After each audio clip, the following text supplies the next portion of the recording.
Dean Maness, we're so happy you were able to spend the time with us, and we love the beautiful background that you've got behind you today. So welcome.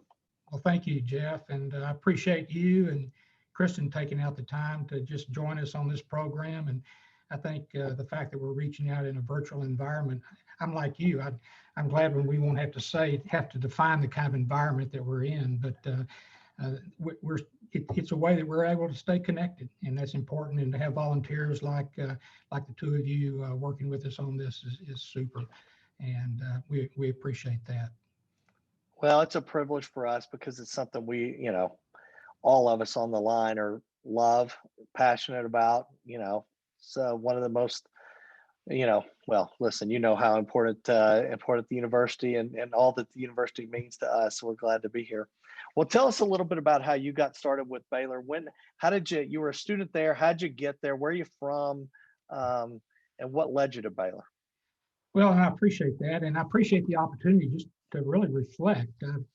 I've spent my career at Baylor, and really it's been a tremendous opportunity for me and to connect with so many people over the years, and to have this opportunity to kind of sit back and reflect a little bit on where it came from, how we got here, and what it all means is meaningful to me, and I hope it'll be meaningful to our audience today. But in doing that, I think you're going to learn a little bit about the business school over the last many years, and where we were and where we've come to. So, but to answer your question, I grew up in Dallas, and my mom and dad were college graduates. And so my older brother and I really didn't have the opportunity to really get much insight about what college meant. But my folks were great. They provided us a Christian home to grow up in. And really, Jeff, their number one dream was that both of their sons would have the opportunity to go to college. And so they knew they didn't have that. They weren't really able to guide us too much from a career standpoint or college, but and I think maybe that might have been purposeful, because my mom, who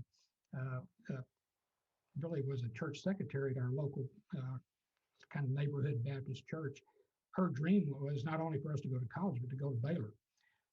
In her definition, that was about the only university around. My brother, 3 years older than I was, explored a little bit to the chagrin of my mom, and he actually took a trip down to UT to kind of visit the campus. But on his way back, he stopped by the Baylor campus. Just he and a friend that went down to UT to look at it. Stopped by the Baylor campus on the way back to Dallas and said, "Let's take a look at it." And really, that visit kind of cemented in his mind that Baylor was the right place for him. Just the comparison on those short visits allowed him to think about that. So he kind of plowed the path for me. So when I was ready to graduate out of high school in Dallas, I don't even recall applying anyplace else. I applied to Baylor, had an opportunity to come there, and it was a great start for me. So I think we had 6,000 students at that time, and almost that's what we have in the business school now. But 6,000 for the university enrollment was, to me, was a big school at that point. But it served us well, I think. Now, what did you decide? What did you study? Well, again, I kind of not having much guidance from my parents. They really cemented values in us and gave us a great start in a Christian environment. But from a career standpoint, I was in a neighborhood church, and not too many professionals were in that church. And so I didn't have much guidance on that. So my brother, 3 years ahead, he was a senior when I got there as a freshman, had gone through the business school, was going through the business school, and was majoring in, I think, economics and finance. And he was actually interviewing for banks about the time I started as a freshman. So he and I had similar interests as we were growing up. And so that was something that I started in. And so I started into the business school as a freshman, took some of the introductory courses. And sophomore year, I took that first economics course. And while he ate it up, it ate me up. And I had a new faculty member by the name of Dr. Jim Truitt. And I don't know how many people out there in our audience will know him. He has since passed away, but I had him my sophomore year, but his first year as a faculty member. He had joined us from LSU. And that was the hardest course I think I had ever taken. And I literally left the business school at that point, and in the spring searched around, had an arts and science advisor, and searched around for what might be a major. Took several courses, didn't really land on anything. And that summer, I had a summer job, and I got to thinking about that economics course. I said, that's important for anything you do in life, to understand economics. And I said, I'm going to go back and take that second course. I think I may have taken micro first. No, I'll go back and take macro. And if I do well in that, then I think I'll major in economics. My brother got a job in banking by going down that economics route. And let me see if that happens. So I did, and I did much better, and decided to go ahead and major in that. And that was my major. I did end up taking, you'll appreciate this, I did end up taking a lot of finance courses as electives, and a couple of accounting courses to back that up. But I got a BA in economics. Now, don't spread that around that I did not get a BBA degree, but truth be known that I got the BA in economics. And really an interesting part of the story is Dr. Truitt had become chair of the economics and finance department by that time. And I actually had him again for some of the senior courses, and I was really doing well. And so it was his mentorship as I got to know him better, and that really kind of led me to sort of a path going forward. Well, that's great. Your first economics class sounded like cost accounting for me, right? I survived it, but I survived it. I'm not sure how.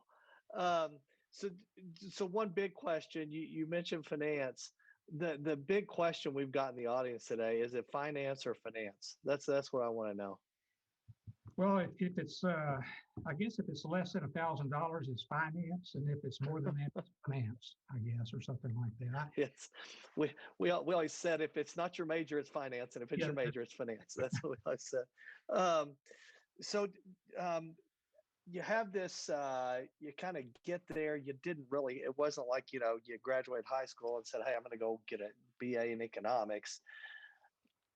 And you get through there, and I'm guessing part of it sounds like it's inspiration from your professor. But how'd you decide to get into be an educator, to get into academics and academia as a career? Well, I tell you, this is where I think Baylor shines. Jim Truitt really just over that senior year, he really began to take an interest in me. And I had him in that last semester of my senior year. I still remember him coming up to me and asking me, said, "Mr. Maness, what are you planning to do?" And I said, "Well, I'm actually got some interviews set up with some banks and other companies, kind of with my economics degree, but finance, heavy finance focus with electives." So I said, I'm going that route. He said, "Have you ever thought about graduate school?" And it just stunned me. I said, "Graduate school, me?" You do remember how I started out in that early class that you taught. He said, no, you've done really, really well. I'd like you to apply for and consider the graduate program here in our economics, our Master's of Science in Economics. And so I had married, Nancy and I married, we got married that January, my senior year.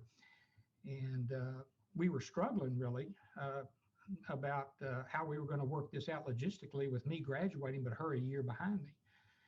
And so that really planted a seed, Jeff, in terms of him seeing some kind of spark of interest in the topic, and then him wanting to perhaps consider that I would move into their graduate program. But as Nancy and I talked about that, we said, boy, this is going to be great. I can do that. It's a 36-hour program. I can do that in a year. That'll allow you to finish up, and then I'll interview with banks or financial institutions and move on. And so really that was just a blessing in disguise from that standpoint, because it solved a lot of logistics problems for us. So I did. I applied to the hand camera graduate program, got into the Master of Science Economics program, did really well through the program, and I'm getting ready to graduate, and Truitt in one of our discussions that we had, says,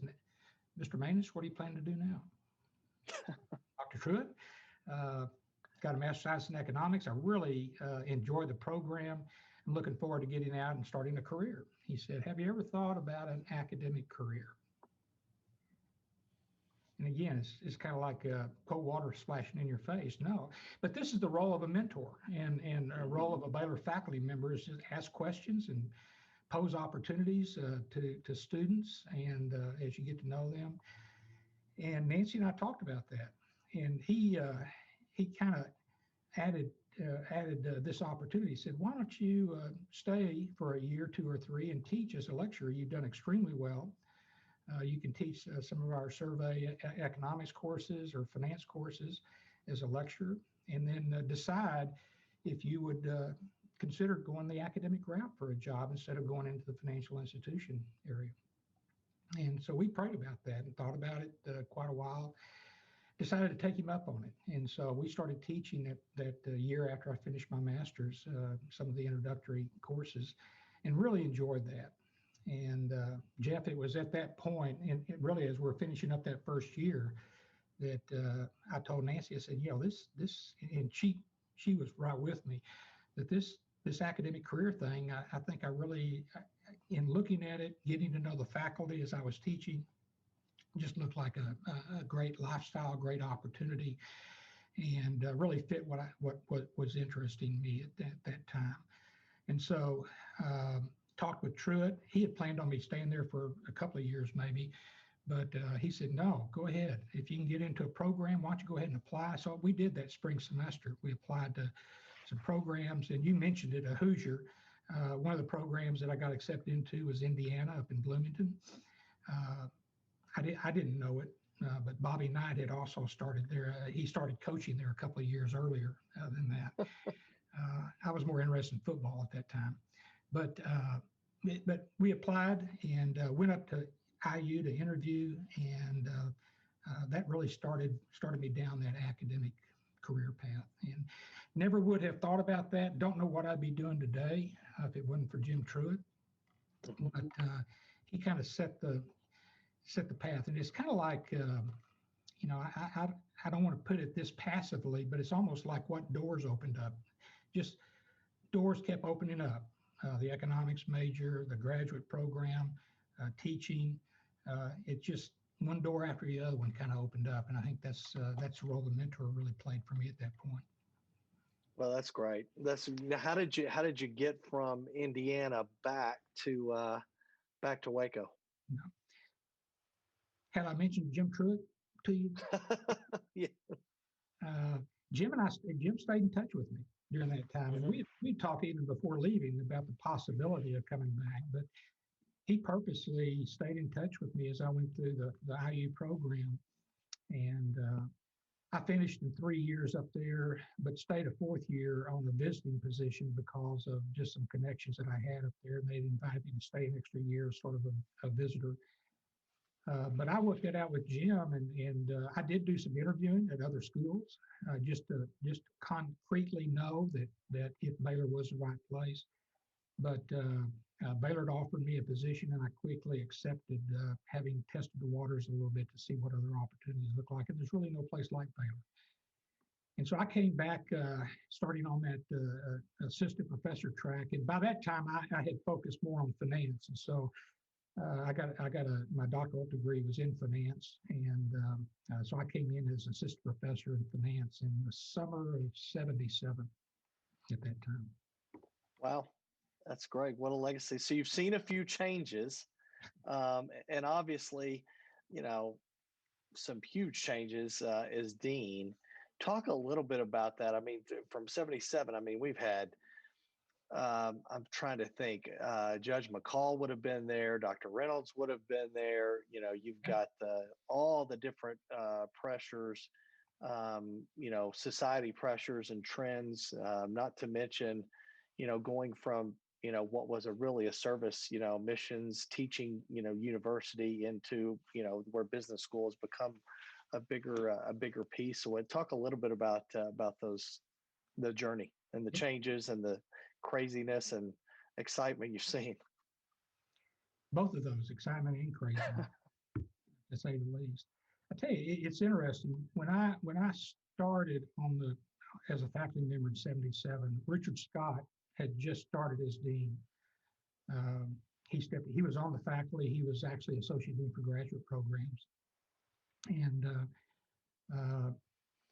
Dean Hinkey, Emerson Hinkey. Those of you in accounting would know that name perhaps from the history of Baylor. But Hinkey stepped back to the faculty in accounting, and Richard took over as dean. And so really my first summer starting on the career track was his first summer as dean, though he had been there. And I still remember they were interested in their younger faculty beginning to really do research and be thought and work toward being thought leaders in the area. So while Baylor wasn't quite in that camp across the campus, Richard, I think, knew that needed to happen for the business school to gain in reputation. And also for us, it's an accreditation issue from our accrediting agency. It demands good teaching as well as scholarship, generally from the faculty. And so he had started the business school on that track from a research standpoint. And so that's what I was doing for the first couple of years, was teaching and researching. And then he asked me to step in an administrative role, still be in the classroom, still do a little bit of the research. I was writing some things, but he asked me to be associate dean for undergraduate programs, something he was doing at that time as dean. And that allowed him to step outside and travel more and really begin to build endowment and build connections and bring in endowed faculty positions to the school. And that's what he told me when he invited me to take on that administrative role. He said, Terry, if you will do this for, set up the office of undergraduate, associate dean, and start that process so I can go out, it's going to allow me to really grow the school. He said, that's my vision. That's what I want to do. I want to grow the school. And so we did that in a kind of a partnership. And for 3 or 4 years, I served as associate dean for undergraduate programs. And he went out, and I think it was during that time that he got the endowment to start our entrepreneurship program. He got an endowed finance chair from Carr Conley's family up in Dallas. And so he also grew scholarships for students during that time. So he was very instrumental in really laying the foundation and building the school beyond what it was by him having the opportunity to go out. And around 82 or 83, I told him I wanted to go back and join the faculty. And so he got another person to serve as associate dean, and I went back in on the faculty.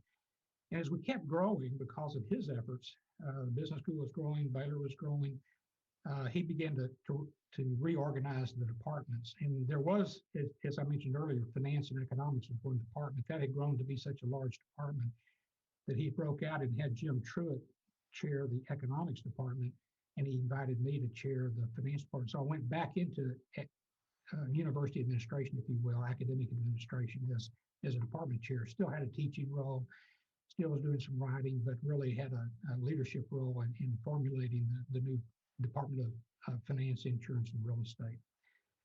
And did that for really up until 1996, when he was tapped on the shoulder to go over to the university as in the role of Vice President for Development. His problem was he was so successful at raising money, it caught the eye of the president then, Robert Sloan. And Robert asked him to come over and be his Vice President for Development to raise money for the university. So I was invited to serve as interim dean, and then became dean in '97. You asked about what's changed. So I want to address that, because part of that was that research effort. As I mentioned, Richard had started that with the business school for a lot of reasons. Prestige of the business school, thought leader for faculty, accreditation. It's expected the business schools will have a scholarly focus in part of what they do. But as I started in as dean in '97, there are some things that I wanted to try to accomplish. And one of them was to continue on that research track, but also build that from a learning standpoint, more experiential opportunities for our students. And so today, just about every program you can think of in the business school has an experiential component to it, whether it's national case competitions that we host on campus, whether it's innovation lab in our entrepreneurship program, whether it's our investment practicum in the Hodges Financial Markets Center, where the students invest $8 or $9 million of real money.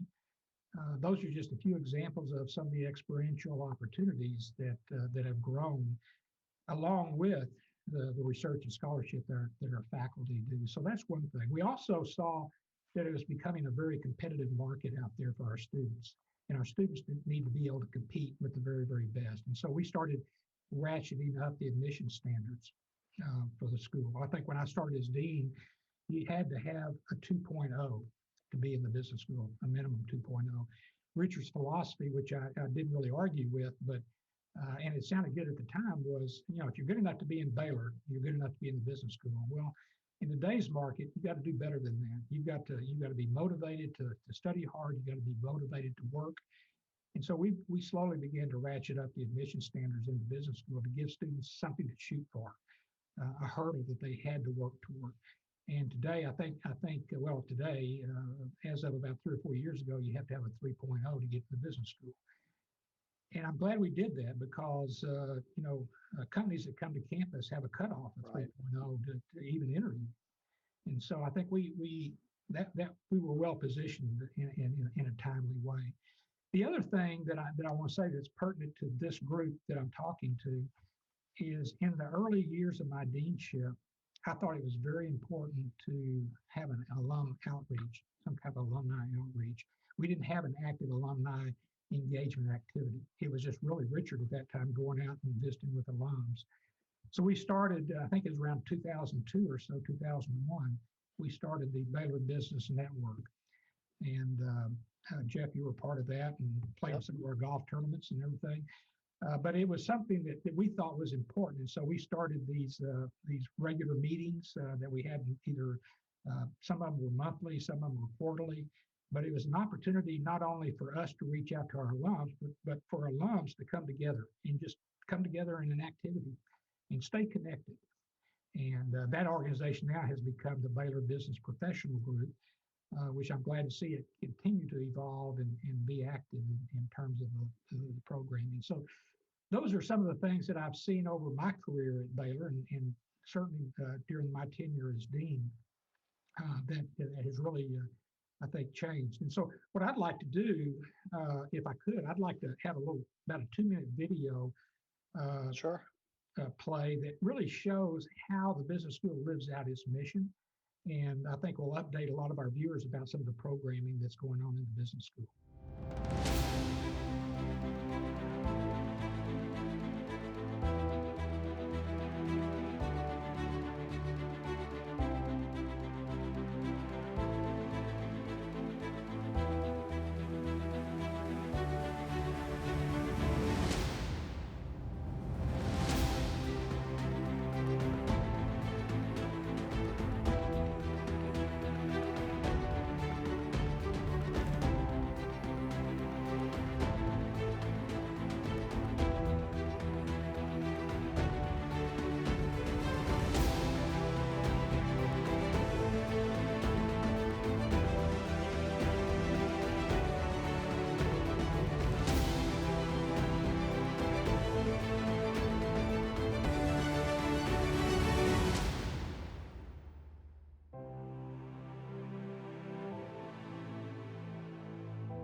When I got to school, I was excited when the atrium was finished, and we had the Arthur Anderson atrium and the Oh, new building yeah, behind it. Um, Obviously, the Paul L. Foster campus, business innovation, has just been, which we're getting to see. We got to see on the video and behind. Talk a little bit about the impact that's having, really internationally. yeah, no, it is, and it's won several awards for design and lighting and everything else. And we also were very dogmatic, if you will, that with our architects. And now I say dogmatic, they were right with us, but we also wanted to have a LEED certification, and we were able to achieve a LEED Gold certification in terms of that entire complex. As you mentioned it earlier, it's 275,000 square feet of space that really allows us to live out that mission. And I think you can see how the students have gravitated to that space. To me, it's not just a building. As a matter of fact, we call it a campus. It's the Foster campus. Because there are some themes that were driving the design of that campus. One of them was to build community, and again, I think the video showed that. You see people around interacting with each other, just sitting there, perhaps reading, socializing, but also studying. It's got 36 team meeting rooms, so it supports collaboration as another aspect and another thing. We wanted collaborative spaces for students to be able to interact not only with themselves, but with faculty and staff that are at the school. We also wanted it to support the sustainability and ethics, sort of a stewardship of God's resources, and so that's why the LEED Gold certification was so important to us.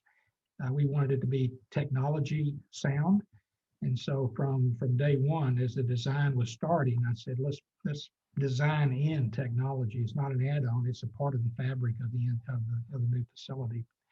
It's also got, I think, a global feel to it.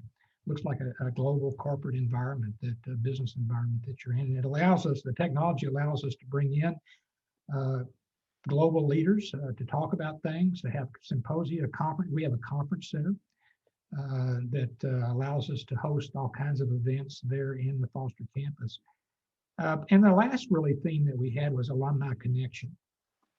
So the digital screens around the building, several of them are zoned where they're showing alumni profiles. My advisory board, various donors of the school, and other activities, recruiting activities that are there. It's got a career management office, career placement office, if you will, the interview room. So it really is a student-oriented, transformative learning experience for the students that are there.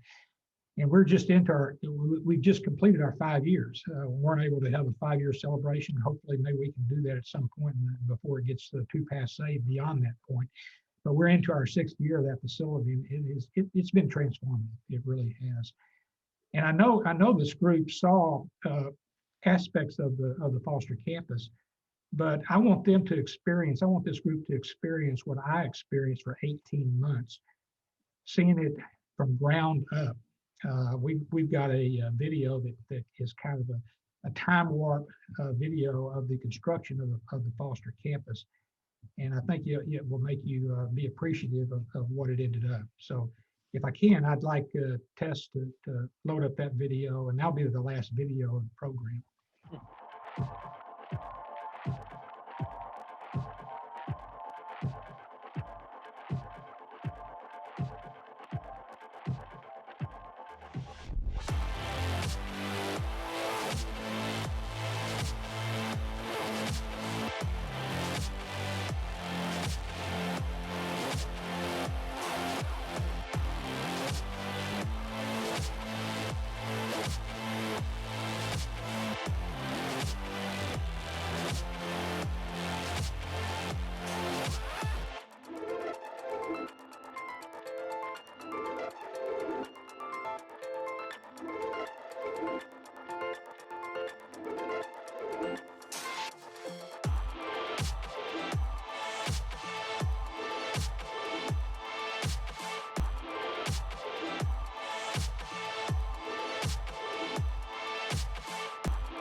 That was Wow. around 18 months. Uh, I bet it was. I bet it was. And it was, but it was fun. It was a fun journey.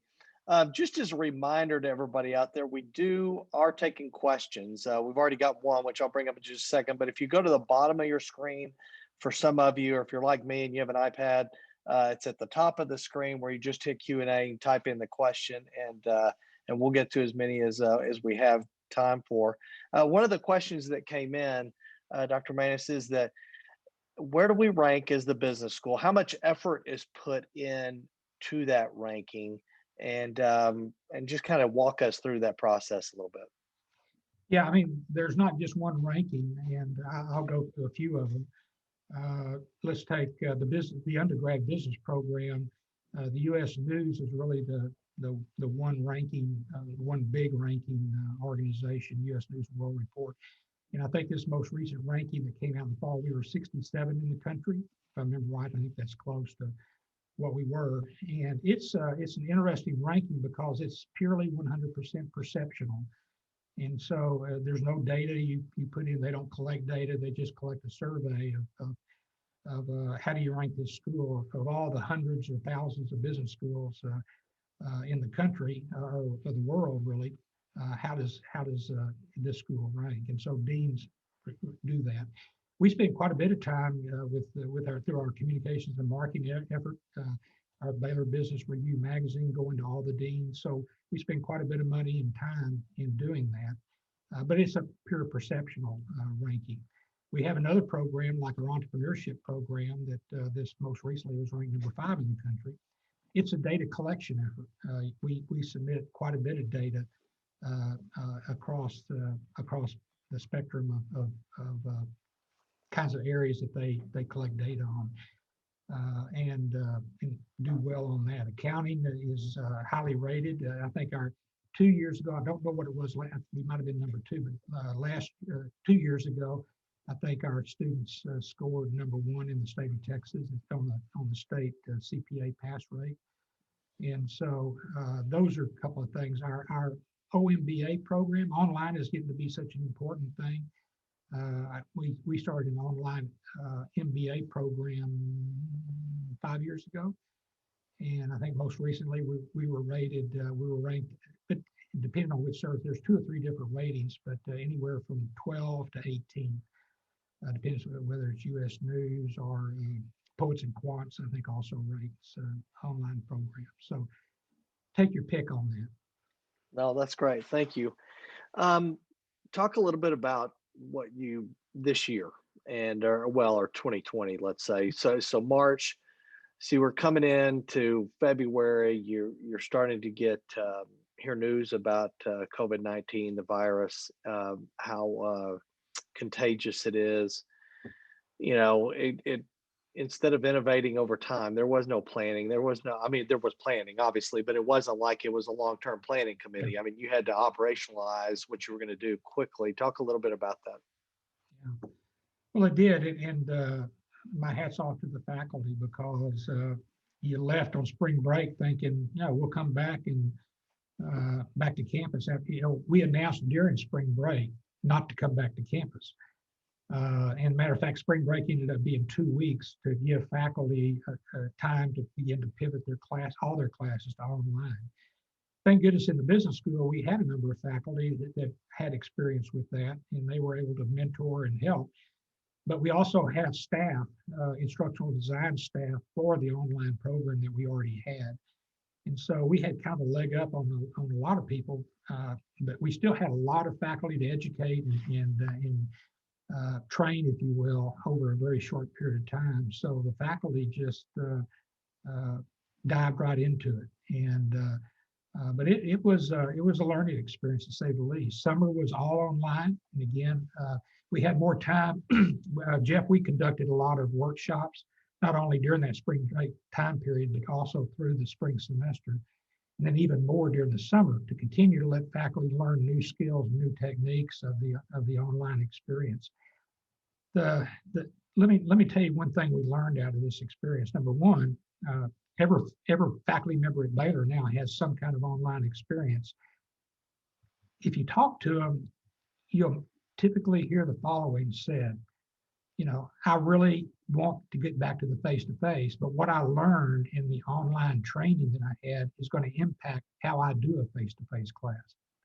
And so I think there's a lot of professional growth that went on during that time in terms of looking at kind of being forced to look at new ways of doing things. The other encouraging comment we heard from students, students were so eager to get back to campus because of that campus environment we have here at Baylor. And they're so eager to get back into the classroom. Not all of them could. I think we had a mixed modality, if you will, in the fall semester of face-to-face, online, and hybrid experiences. And we have the same this spring, but it's a different experience. I think that we going in as faculty get more comfortable with the process. But we're trying to have as many face-to-face opportunities for our students as possible. But students want the residential college experience. At least a Baylor student does. That's what they came for, and that's what they want. And that was encouraging to me, because sometimes you can almost take, if you really read the news or whatever, say, hey, everything's going online. It's all going to be, digitally presented. And that needs to be a part of the learning experience. But that face-to-face, the mentoring that can go on a face-to-face, the kind of mentoring I had would have been hard to do in a totally online experience. And you just don't get to know people as well. So it's not a perfect substitute by any means, but the encouraging thing was that students really, they learned, and we learned, that they really value that residential college experience for the undergrad. Yeah, I'm only speaking for one junior girl. They're at school right now, and I can assure you she loves the residential experience, and is, she's there, but boy, they sure missed it, I know, last spring. Well, my heart goes out to those high school seniors who lost their senior Yep. spring year. And then our college, those students who started, those same high school students started as freshmen in college, it just kind of went on. And hopefully the second year, their sophomore year, they'll be able to get that true experience. It's going to be better even this spring. We'll have more ways that students connected with each other on campus. But again, it's going to be constrained. Oh, thank you.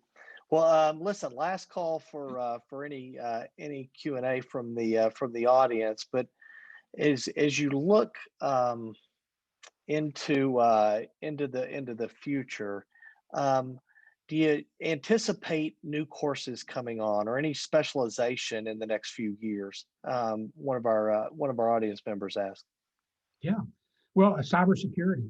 I mean, it's not brand new, but it's we've got an emphasis in that, a certificate, if you will, and a concentration in our full-time MBA program, but also in our online MBA program as well. So really an increasing focus in cybersecurity is one.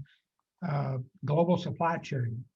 We've had a supply chain program, but we're really ratcheting that up from that standpoint.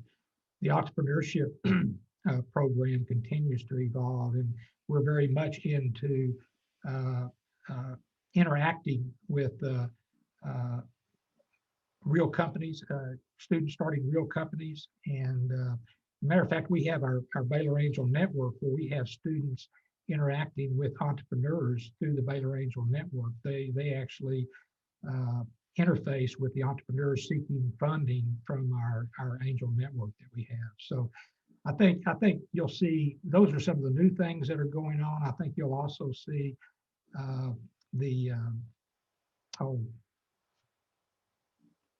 importance of communication. Sometimes you can use the digital space, but you've got to learn how to do that. And so I think again, corporate communications and how do you communicate in a digital environment is another area that we're really focusing on. Yeah, we see that every day, don't we? Yeah. What about cryptocurrency? Anybody? What work are we doing there? Talking about it, thinking about it, innovating. Yeah, I think from the finance side of things and that kind of thing, we have some faculty who are doing research in that area. I think that's going to have to kind of play out. Same thing with blockchain. Blockchain is really integrated into our accounting program, but I think one thing we're going to have to do is see other ways where it can integrate. It's going to impact our supply chain program. It's going to impact our finance program, but accounting program is really where a heavy focus is right now. That's great. So, as we begin to close up, talk a little bit about your legacy. Yeah. You know, I've got things personally that I would say about you, and I'm sure many of us on this webcast do. But talk a little about what you hope it is, and would like to be remembered for. Yeah. Well, I would kind of end in this kind of a life lesson that I try to teach my kids, my son and daughter, when they're growing up is if they ever borrowed anything, if someone lent them something, that they would return it in a timely manner and return it in at least as good a shape as they got it or better. I mean, one example is I've borrowed a car a time or two, and I always fill the gas tank up, even if it wasn't full when I got it, just to say thanks. And I think I can apply that to really my time at Baylor and my time as dean. Is I hope after I leave, perhaps people could look at that and say, hey, he was lent the business school for a period of time, and he left it in better shape than he found it. And I'll leave it at that. Well, as a personal, just personally, I'd say you definitely have. You've even got us a newer model car. Not only is the There we go. tank filled, but we're now driving a Bentley or something. Yeah, I there don't we know go. what. There we go. No. Well, Dean Maness, thank you so much. Thanks for all you've done, the tireless, the trips you've made, the lives you've impacted, and just allowing God to use you and in all the different lives and ways, and whether it's a professor or student or somebody who just may not have felt as valued as they did after they spent time with you. I just want to say thank you. Thank you, Jeff. I appreciate you and your impact and what you're doing professionally. I think the fact that you're a Baylor grad, I think speaks volumes about that. And really appreciate your involvement with the business school and with Baylor. Well, thank you. And I want to thank Ryan and Tess for setting this up, and all of you for joining us. Be on the lookout for future programs that'll be coming out. And thank you all for joining us today. Have a great rest of the week. Thank you.